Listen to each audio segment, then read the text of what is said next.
Орун басарлар боюнча рекорд койгон түзүм экономика жана коммерция министрлигинде 8 орун басар болгон. Экинчи орунда финансы министрлигинин 6 орун басары иштеген. Маданият, маалымат жана спорт, жаштар саясаты министрлигинин жана ички иштер министрлигинин 5 орун басарлары болсо, калган министрликтерде 4-3 орун басарлар иштейт. Абалды президент сынга алып жатканы бир ай мурда айтылып, айрым министрликтерге ашыкча орун басарларын жоюу талабы коюлган.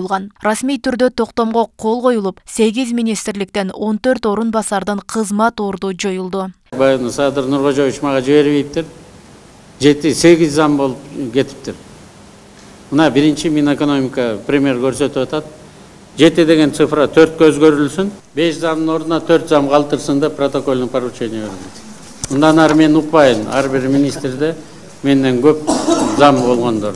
Министрлер кабинетинин төрагасы Акылбек Жапаров кол койгон токтомго ылайык финансы, тышкы иштер, өзгөчө кырдаалдар, айыл чарба, билим берүү жана илим, маданият жана маалымат, спорт, жаштар саясаты, санариптик өнүгүү министрликтеринен социалдык фонддон жалпы 9 мекемеден 14 орун басар кыскартылат. Мында 8 орун басары бар экономика жана коммерция министрлигинде 4 кыскарды.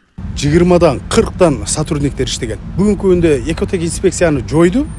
Керектүү отделдерин алып калды. Ошол жанагы тийиштүү мекеме ишканаларга кошуп берди. Бүгүнкү күндө Кыргызстанда жашоо жүрүп атпайбы? Ошол эле финполицияны алып койду мисалга. Финполицияны алгандан кийин кайра Кыргызстанда жемкорчулук менен күрөшүү жакшыраак жыйынтык берип атпайбы? Жардамчылары, секретаршасы болушу мүмкүн.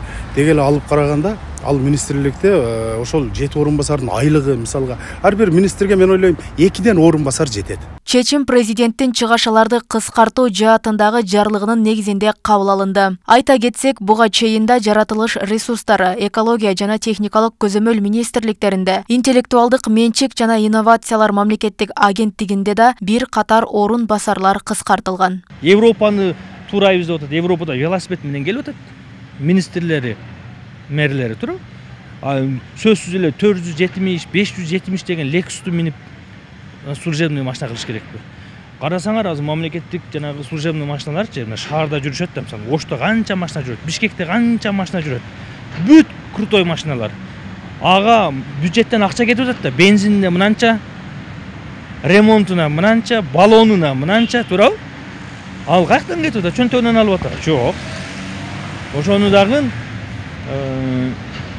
ушул реформа менен кошо бир жеринде кыстарып кетиш керек да. Мындай өзгөртүү министрликтердин системасын оптималдаштыруу жана ишин натыйжалуу уюштуруу максаты менен түшүндүрүлдү. Белгилей кетсек, өлкөдө учурда административдик аймактык реформа дагы жүрүүдө. Анда бир катар жакын жайгашкан жана кичинекей айыл өкмөттөр бириктирилип, саны кыскарууда. Реформа Ысык көл, Нарын облустарында башталып, учурда Ош жана Жалал Абад облустарында долбоору даярдалууда. Роза Акматжан кызы, Белек Мусаев, Ош ТВ.